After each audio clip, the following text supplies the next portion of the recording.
Ja, så blev årets ferie skudt i gang.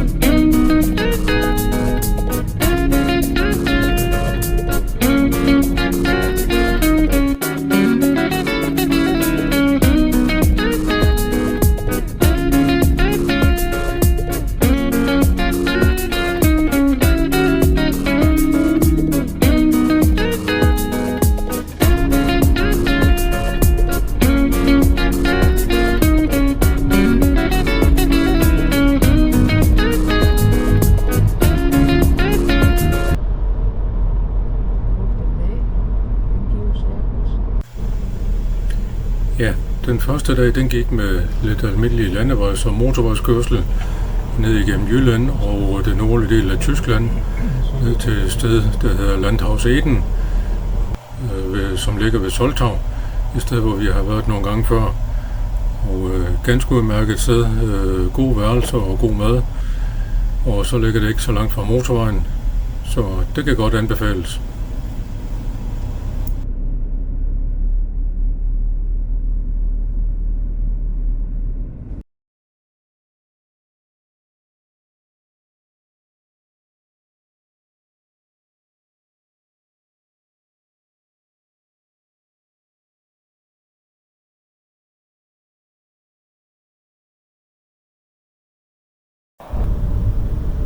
Så blev det dag 2, en lidt kedelig motorvejsdag fra Soltau ned mod Kending.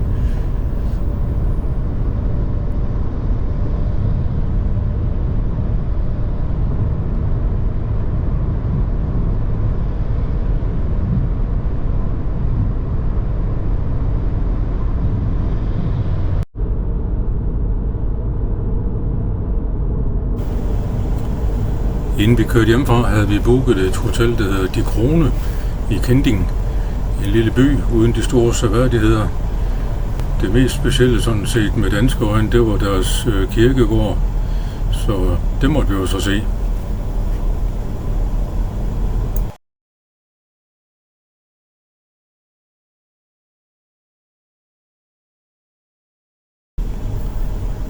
Og på dag 3, der gik turen videre ned igennem Sydtyskland, ind igennem Østrig og lidt ned igennem Italien, ned til Gardasøen, i den sydlige del af Gardasøen, hvor vi havde booket et hotel på forhånd med 2 overnatninger, hvor vi så imellem de 2 overnatninger skulle en tur til Verona.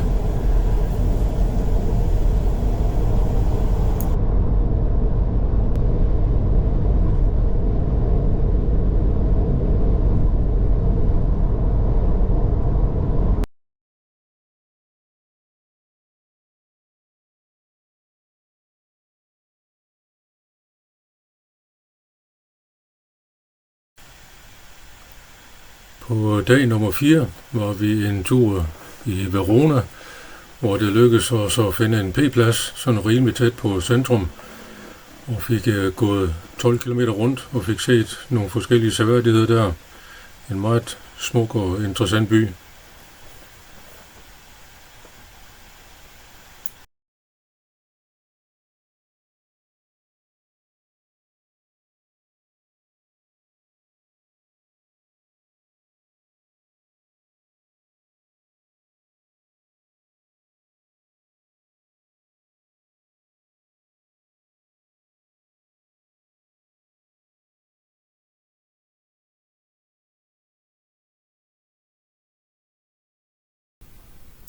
Og på dag 5 gik turen fra Gardasøen og til det egentlige feriemål, Borgo Giusto, som ligger lidt nord for Lucca. En gammel landsby, som var blevet forladt, hvor der så på et tidspunkt for nogle år siden var en, der så fandt ud af, at det kunne så bruges som et feriested.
Og på dag 7, der gik turen til Cinque Terre, en by, der hedder Rio Maggiore. Og det ligger sådan ned i en slugt, og vi havde håbet på, at vi kunne parkere lidt i nærheden. Men det var ikke sådan lige så let. Så vi måtte køre lidt op ad bjerget igen og fik parkeret et par kilometer op. Og det gik jo let nok, når vi så skulle gå ned til byen. Men det var temmelig varmt at gå op til bilen igen. Men sådan er det jo.